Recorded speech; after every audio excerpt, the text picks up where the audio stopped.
Welcome everyone to Monday Match Analysis.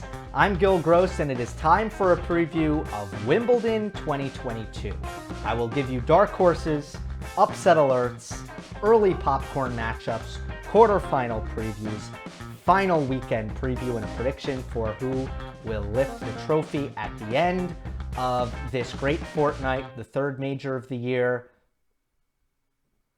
arguably the biggest event of the calendar. Now, there are some circumstances this year. No Russian or Belarusian players due to the Russian invasion of Ukraine. No rankings points will be awarded as a result of the response by the tours to that Russian and Belarusian ban. I do think that these things will not get in the way of this being an incredibly entertaining and rewarding event for fans and players who are able to compete at least, because at the end of the day, once these athletes get on the court and begin competing for the ultimate prize, I'm confident that these things will fade into the distance. With that being said, when we look back at the rankings at the end of the year, it is certainly going to be noticeable that whatever we see over the course of the next 2 weeks are not going to be reflected in those rankings. And that will certainly be something that will have lasting effects. That aside, let's get into this quarter by quarter preview. Beginning with the top seed, Novak Djokovic. He's not world number one, but he is the number one seed. And he will be very anxious to pick up his first major of 2022. Here's what he'll contend with in his quarter. And I'm going to change the way that I read the seeds. Normally I do it by how high a seed the players are, but I'm actually going to do it by section this time. So Djokovic is in a section with Riley Opelka, Nicholas Basilashvili, and Miomir Kecmanovic. On the bottom section is Carlos Alcaraz with Jannik Sinner, John Isner, and Oscar Otta. My overall impressions of this quarter is that the middle seeds, Sinner, Opelka, Isner, Basilashvili, and there should be Otta, by the way, in there. Otta and Kecmanovic, I think those are fairly strong, low seeds. But man, there are not a lot of players who I feel great about. There are not a lot of players who I think, that I would put above 80% chance that they make round 3. There are a lot of question marks there. I'll get more into them in a moment. Okay, let's move on. And I will share first my dark horses. Andy Murray / James Duckworth. They play in the first round. That's why I said / instead of comma, which would mean or, okay? But look, Andy,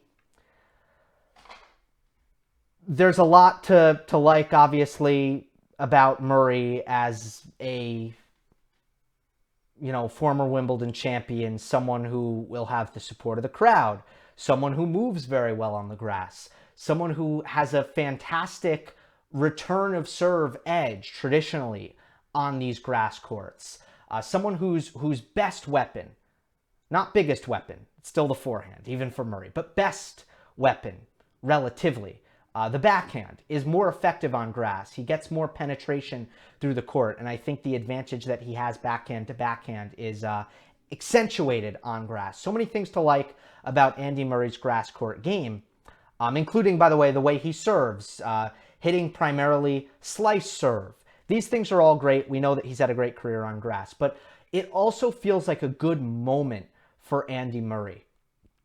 He reconnects with Ivan Lendl and he takes a break. And he has a training block in Florida with Lendl. I think that's exactly what he needed. He just needed a reset. He needed a kind of a fresh start, and he got that. And then he comes back and he makes the Stuttgart final. and loses to Matteo Berrettini.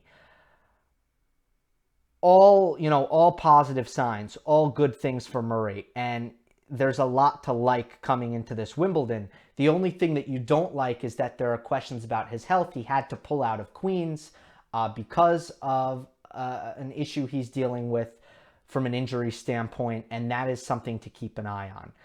But I also think his first round opponent deserves a shout out, deserves some respect. James Duckworth had a resurgent 2021. It was the first year in a long time that he was fully healthy, playing pain-free. This is a guy who's gone through 8 surgeries in his career and make that 9 after 2022, where he's been injured again, and he's had a brutally difficult year. But when Duckworth is firing, he's got a really good serve for his height. He is a net rusher. His backhand is extremely offensive and flat. It's great on grass and any low bouncing surfaces. It's good indoors. He is an extremely aggressive player who really loves to be in control and finish points quickly.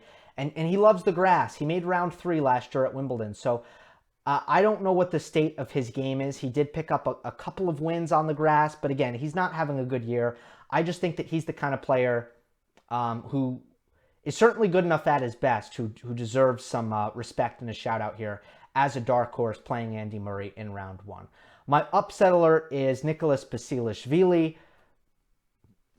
Not the most consistent guy in the world. He actually is losing round 2 recently, not round 1. So that's improvement for Basilashvili, but he's below 500 for his career on the grass.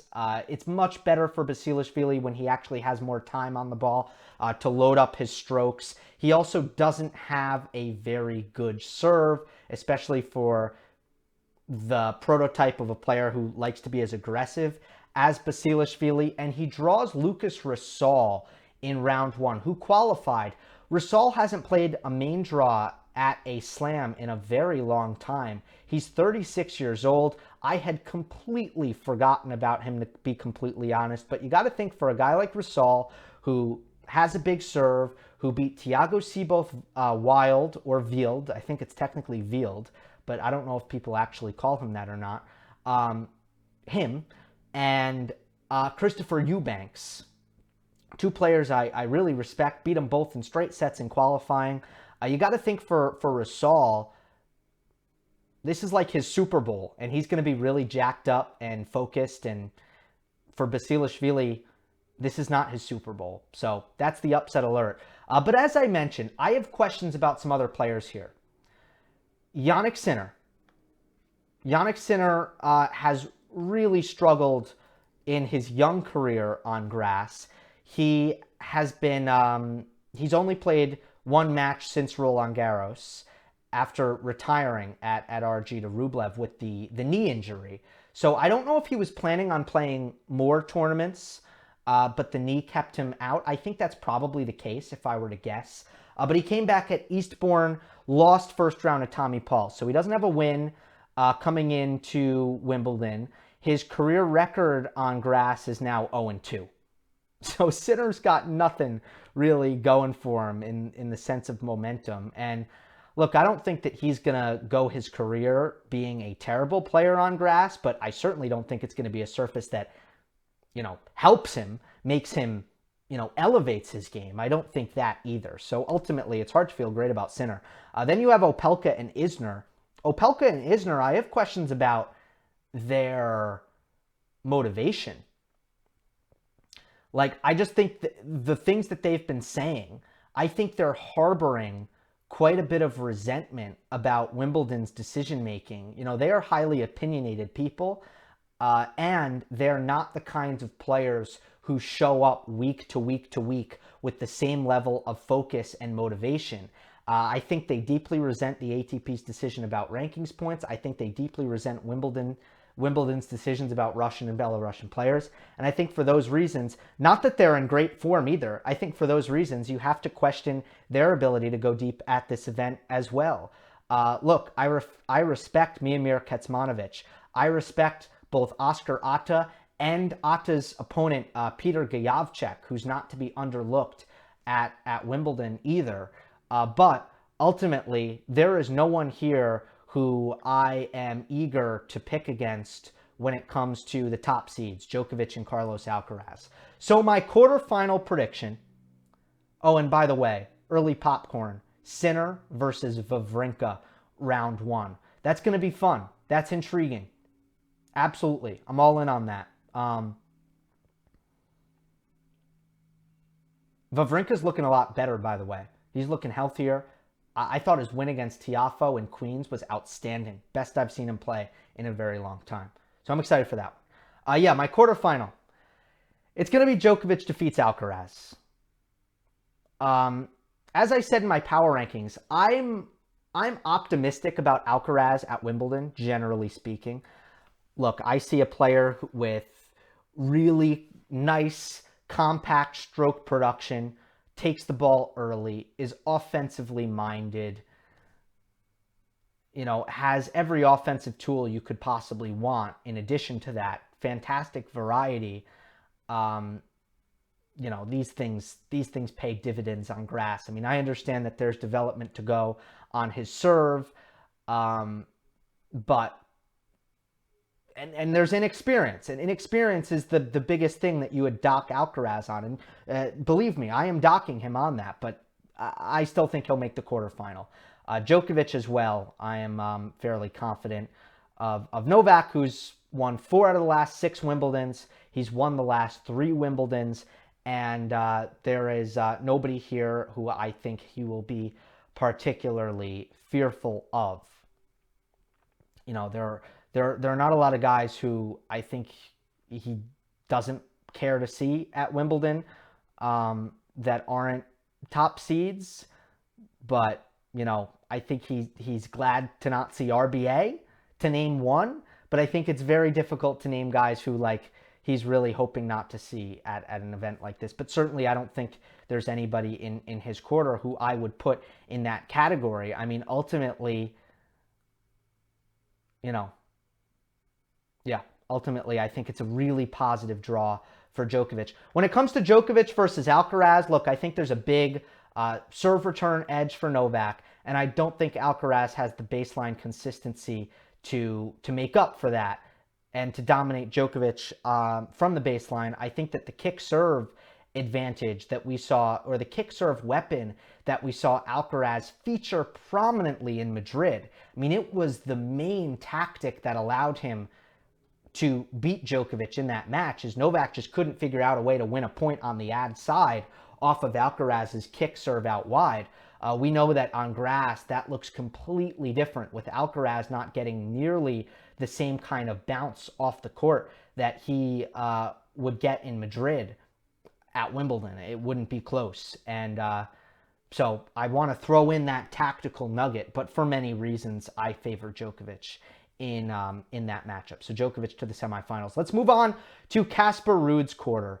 Casper Ruud, the number 3 seed, coming off the Roland Garros final, however, yet to win on grass, lost in his first round at Queens against Ryan Peniston. And I ignore the exhibitions, but for whatever it's worth, he lost to Zizou Bergs in the exhibition round 2. I don't care about that, actually. I regret saying that, to be honest, because I don't care what happens in these exhibitions. Anyway, let's take a look at this quarter.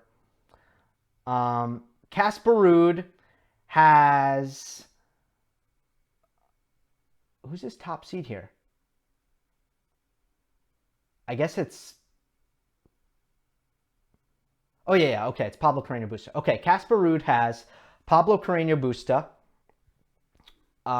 Francis Tiafoe, and Sebastian Baez. Then on the bottom, you have Hubert Hurkacz. Hurkacz has Dimitrov, Norrie. So he has Norrie, Dimitrov, and Tommy Paul. All right? This quarter is super unbalanced, like really, really unbalanced, because I think Hurkacz's section is loaded. I think it's stacked. I think that Ruud's section is probably the weakest in the entire draw. All right, we'll get more into it. My dark horse here is Adrian Mannarino. I gave strong consideration to David Goffin also, but I just wanted to choose one. I went with Mannarino.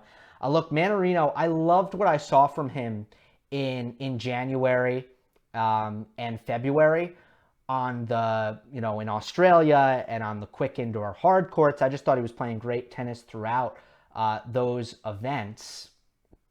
And he always goes away during clay court season.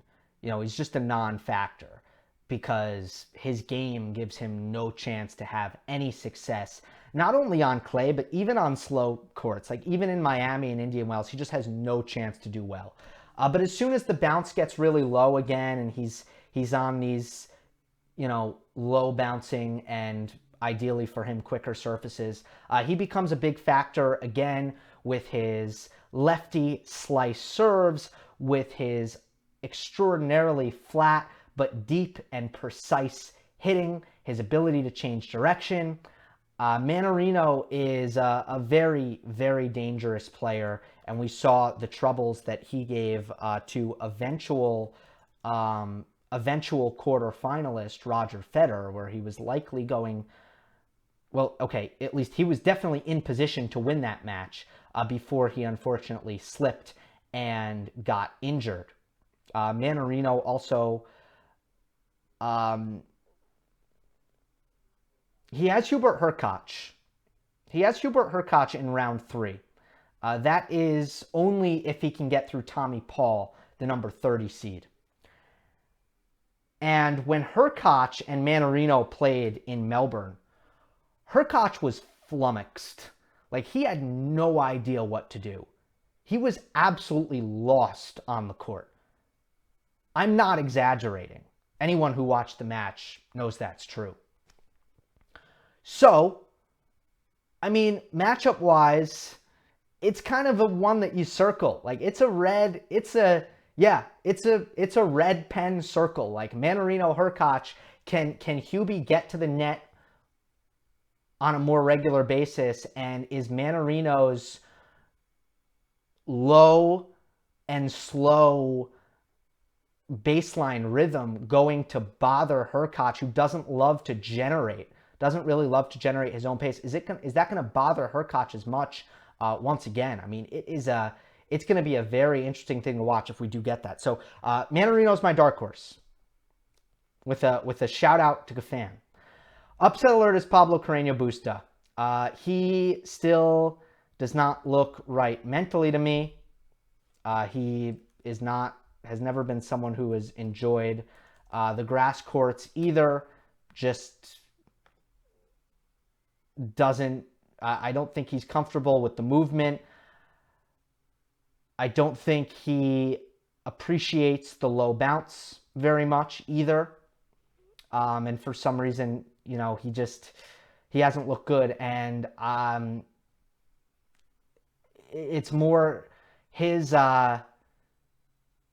struggles in just confidence and closing matches is my main concern for him. Round 1, Dusan Lajovic, moderate difficulty.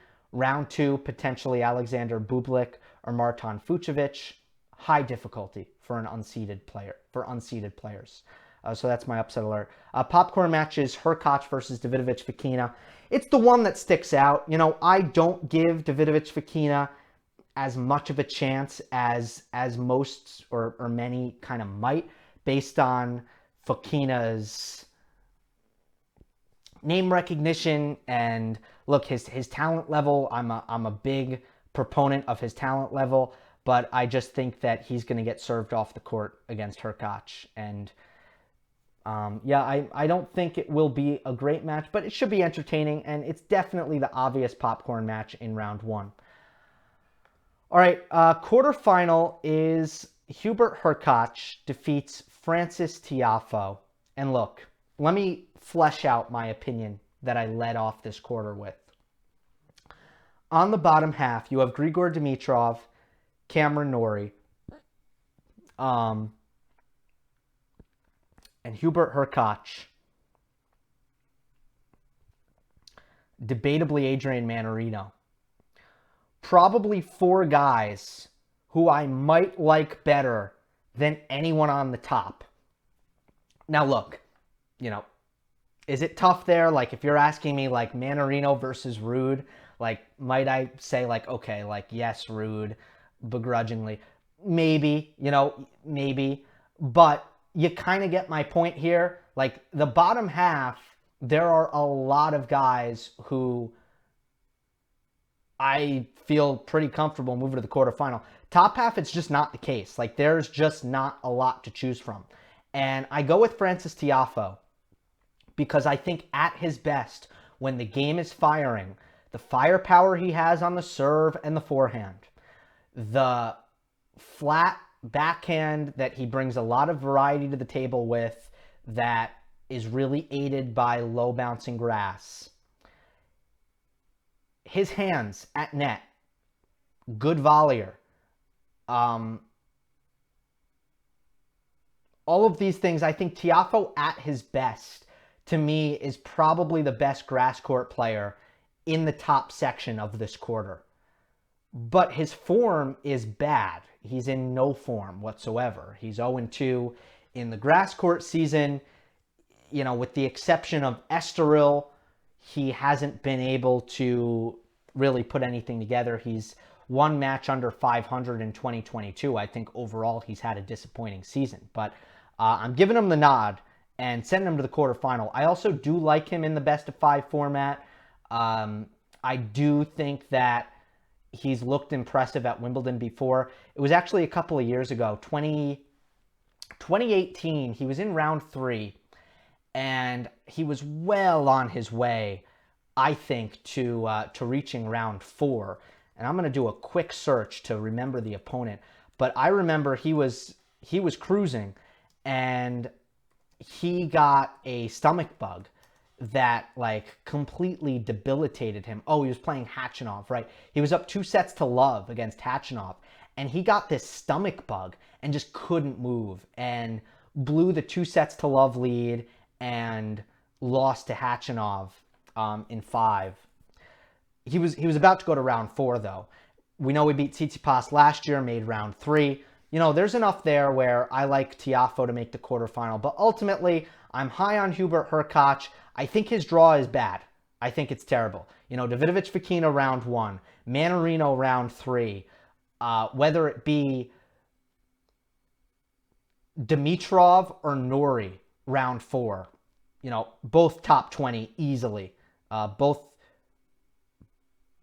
arguably top 15. Norrie, I think, just misses it. But that's tough. Like, Hurkacz has a bad draw, but I'm going to put faith in what I've seen from him. We've seen him run the table before, and I love the way he's serving. I absolutely love the way he's serving. I think it's deadly. The way he uses his backhand, I think he moves well enough to hang in baseline rallies, and his forehand is looking better than it has recently. So I still put Hurkacz through to the semifinal. We're halfway there. Let's go to Stefanos Tsitsipas' quarter. Tsitsipas is in a section with Denis Shapovalov, Roberto Bautista Agut, and Filip Krajinovic. Matteo Berrettini is on the top half of this quarter. He is with Diego Schwartzman, Alex de Minaur, and Jenson Brooksby. My dark horse in this quarter is Nick Kyrgios. Kyrgios is in the Tsitsipas section. That is a potential round 3. I think Kyrgios is a better grass court player than Tsitsipas right now. That's how I feel. Straight set win for Kyrgios when they played in Halle, and I reflected it in my power rankings. I don't think that's an upset in Halle. I think that's just a reflection of the level of Kyrgios' serve versus the level of Tsitsipas's return, I think that's a mismatch. And I think it's a mismatch that Kyrgios can exploit on this surface, plain and simple. So Nick is my dark horse. Now, I'm going to save what I'm going to say for a little bit later. Nick's my dark horse. Upset alert. I have Denis Shapovalov and Jenson Brooksby. Shapo is the 12 seed, last year's semifinalist. He gets Arthur Rinderknech in round one. Very respectable round one opponent. I haven't heard much from Rinderknech this year. So let me do a quick, let me get his record because he's been awfully quiet, hasn't he? But serves very big. Comes to net a ton. Oh, it looks like he's been injured. I think that's why. He is, oh no. Never mind. He's 12-12 on the season. Tour level. So, yeah, he's been fine. Beat Hugo Humbert in Stuttgart. So, that's a decent grass court win.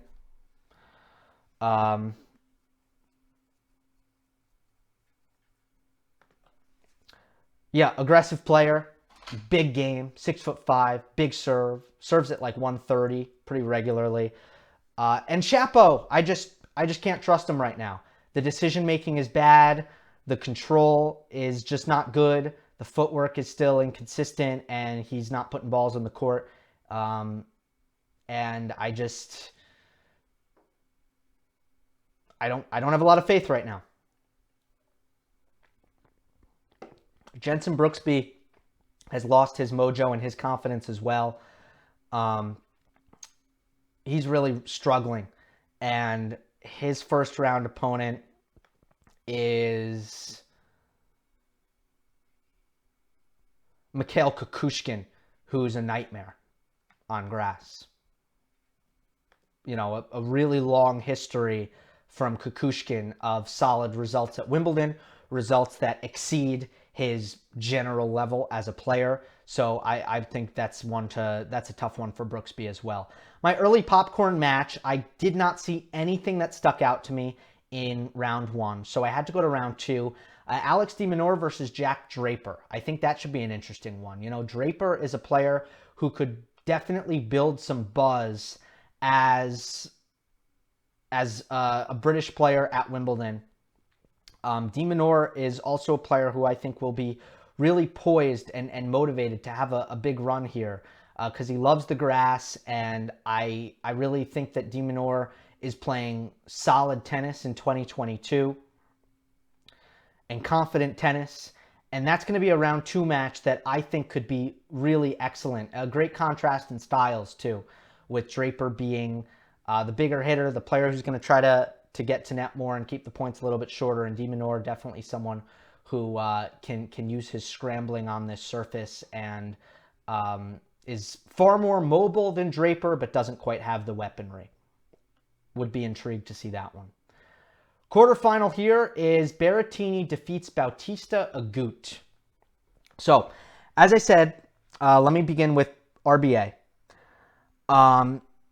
First of all, RBA has really frustrated Kyrgios. Nick has not had any joy playing against Bautista Agut. Agut's got a good return of serve, and I think his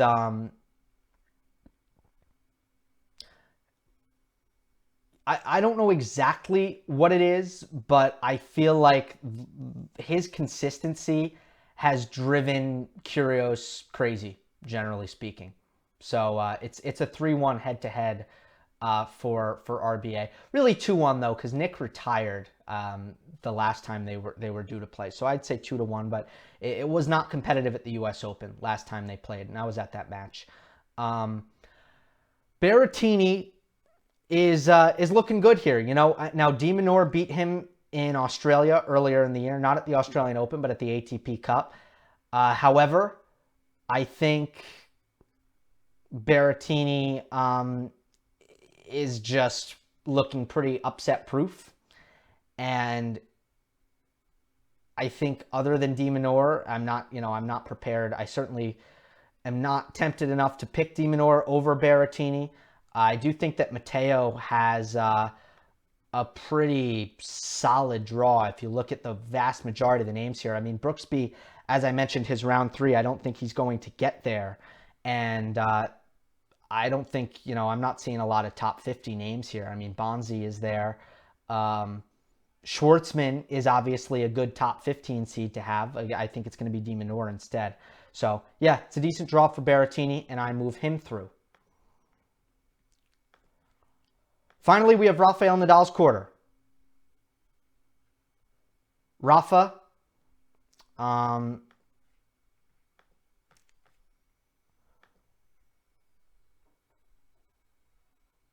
Rafa has Marin Cilic, Botic van de Zandschulp, and Lorenzo Sonego. Felix Auger-Aliassime is on the other half, in the other section, and he has Taylor Fritz, Holger Rune, and Dan Evans. This quarter is very strong. It's very strong, and Nadal has not been done favors here, I don't think. My dark horse here is Jason Kubler. He's an Aussie. I have not put his game under a microscope, under a magnifying glass. I have not done that. But similar to when I made Aslan Karatsev a dark horse at the Australian Open in 2 years ago, I feel like Kubler's results are something that should really be taken notice of. Something that has caught my eye, and I respect it a lot. He's on an absolute tear, and he's got a somewhat favorable draw potentially as well, so it would not surprise me if Kubler makes some noise here. He's made back-to-back challenger finals on the heels of Roland Garros, and then he's qualified for Wimbledon. So that's a lot of wins. That's a lot of wins and only one loss in that final where he actually retired. So he hasn't lost match point in a really long time. I hear good things about the guy. Kubler, Jason Kubler, is my dark horse here. Lorenzo Sonego is my upset alert. He plays Denis Kudla. We know that Kudla's best on grass. And, Sonego actually has fared decently well at Wimbledon. But he's still upset alert for drawing Denis Kudla. My early popcorn is FAA versus Cressy, round 1. Man, that's going to be one to watch. Look, Maxime Cressy, after having an incredible January, has not kept it up at all. And I think we've kind of seen that, he's probably not going to be a factor on most surfaces, Cressy. I could be wrong, but that's probably going to be the case. However, on grass, if he's confident, he can certainly be an issue as a serve and volleyer. And his volley skills truly are something else, truly are much at a much more advanced level than we are used to seeing in nowadays tour. I think his second serve can still be a little bit suspect, and the double fault can come in under pressure. And I don't think that although he serves big, I don't know if his serve, when it comes to the spots and the variation, I don't think it's refined as some of the other players who we like so much on grass, like Hurkacz and Berrettini. But regardless, look, this is going to be a match where FAA gets no rhythm whatsoever. And we're likely to see some tie breaks, and it's likely to get tight. And if I'm FAA, I hate this. I hate this round 1. So, man, keep an eye on this one. It's a tough draw for Auger-Aliassime. And we got to see what it looks like. Ultimately, though, Fritz is having a big week, and he's got a big serve and a highly offensive game. I don't think he likes the low bounce, but ultimately, Taylor Taylor's somewhat dangerous at Wimbledon, top 20. I'd power rank him top 20. Marin Cilic, I'd power rank him top 10. Van de Zandschulp, power rank him probably top 25. This is just a super strong quarter. But ultimately, here's what it comes down to. I still have Nadal defeating Felix Auger-Aliassime. Let me start with Rafa. Here's what it comes down to. Oh, and Sam Querrey, by the way, is Nadal's potential round 2. That's not easy either. So you look at Querrey. You look at Cilic. You look at FAA. Ultimately, if Nadal is able to return serve, I don't think he loses any of those matches. He just needs to put good returns in play. And I don't think any of those players are good enough to threaten Rafa if he's able to do that. So, it comes down to look, gun on my head, is Nadal going to get served off the court by Cilic? Is he going to get served off the court by FAA? Served off the court by Querrey? And I don't think so. Look, so there's a very easy thing to focus on. There is going to be a barometer for Nadal's success, and it's going to be, what does his return of serve look like? But if it looks fine, which I think it will, I think ever since Moya has taken the reins, his return of serve has been better on grass than when Tony was forcing him to stand in and try to take it early, and it wasn't working. And the adjustment from RG to Wimbledon was just too drastic, and it was not a good strategy. Ever since they've kind of gone back on that, and Nadal has assumed a more comfortable return position, I think he's returning better, and I just don't think that any of these players, or even if it's Fritz and not Cilic, let's say it's Fritz, I don't think any of these players can compete with Nadal if Nadal, or unless they have incredibly high success rates on their first serve. That's my thought process. But I'm still high on FAA, and I think FAA should be really confident. We've seen the slam consistency from Felix. We've seen how well he's competed against top players, including what could be a rematch against Rafa in the quarterfinal. And absolutely, Felix will be saying, well, look, if I competed that well against Nadal on the clay in Paris, then I have a great chance here at Wimbledon. I think that's going to be Felix's mentality. Do I think that 1 + 1 is going to equal 2 in such a straightforward fashion? No, not necessarily. I think Felix played just an outstanding level in that match, and I don't think it's a given that he is going to be able to bring that again. Not to mention, I think Nadal, when he was at his best, just, well, again, still had the upper hand. There were kind of lapses in that match that gave Felix the upper hands in the sets that he won. But anyway, look, it would still be a very competitive quarterfinal. Great respect for what Felix might be able to bring to the table and challenge Nadal here. So, I'm ready to reveal my final weekend. And I'm going to do it all at once. So you're about to see everything in 3, 2, 1. Djokovic defeats Hurkacz in 3 sets. Nadal defeats Berrettini in 3 sets. Nadal defeats Djokovic in 5 sets. As far as the semifinals are concerned, I still believe there is a gap. There is a gap between the group of grass court players who we hold in very high regard, Hurkacz, Berrettini, Felix, because they are elite servers. Elite. And against almost everyone in the entire field. That plus their ability, at least in Berrettini and Felix's case, to attack on the forehand. In Hurkacz's case, his fantastic skills to attack net and to do a little bit more defending and, finding ways with his backhand from the baseline and on return.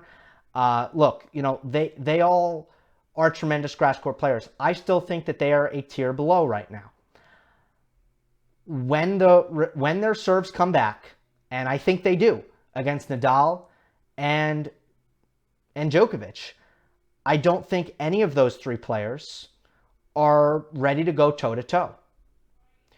To the extent that a Zverev or a Medvedev or a Tsitsipas on certain other surfaces, I think some of those guys on their good days, they do go toe-to-toe. Or Alcaraz, on certain days, they do go toe-to-toe with Djokovic and Nadal. But these grass court contenders, I don't feel that way about them. And that's why I have no hesitation and I have full confidence picking Djokovic and Nadal over Hurkacz and Berrettini, respectively. Now let me address the final. Nadal over Djokovic in 5 sets. I want to make this clear. If you were to say, Gill, one player can make the final, Djokovic or Nadal, who do you think is more likely to make the final? Without hesitation, I say Novak Djokovic is more likely to make the final. No hesitation. There's fewer questions about his health. There are fewer questions about, I think, his ability to be at his best in early rounds on slick grass against big hitting opponents. He's got a way better draw. If you look at my power rankings, I have Nadal, in order to get to the final, having to go through 4 players who I power ranked in the top 4. Berrettini, well, 3 players, I guess. Yeah, 3 players, sorry. Berrettini, Cilic, and Felix. 3 to get to the final, just to get to the final. Novak, only 1, only Hurkacz and Alcaraz. So 2, geez. So it's a tougher draw. It's a tougher draw, not to mention that second round being Sam Querrey is a good amount tougher than Djokovic probably being Thanasi Kokkinakis. Anyway, I think Djokovic is more likely to get to the final. And easily, if there's an issue with Nadal's health or something like that, Novak would quickly become the favorite. However, I think in the scenario where Nadal is in the final, it's not the technical capabilities. I like Djokovic over Nadal on this surface when it comes to technical abilities. It's a mental thing for me here. I think that if these two played in the final, Nadal would be on such a rush. I think that he would be playing with a lot of freedom, making the Wimbledon final with the momentum of the 2 majors at his back. I don't think he would be putting a lot of pressure on himself. He would be really embracing that moment where I do think that Djokovic would feel quite a bit of pressure.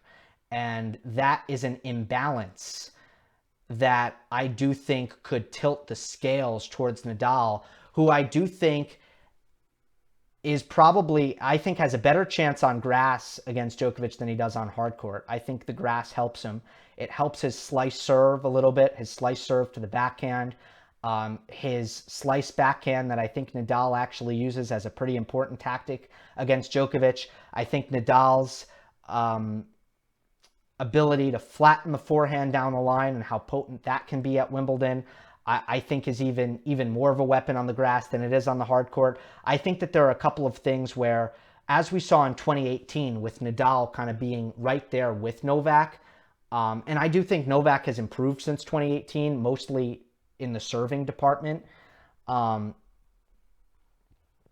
think that they're close enough in level where the pressure thing was convincing enough for me to go with Nadal here, to go with Rafa, who's been the best player in 2022.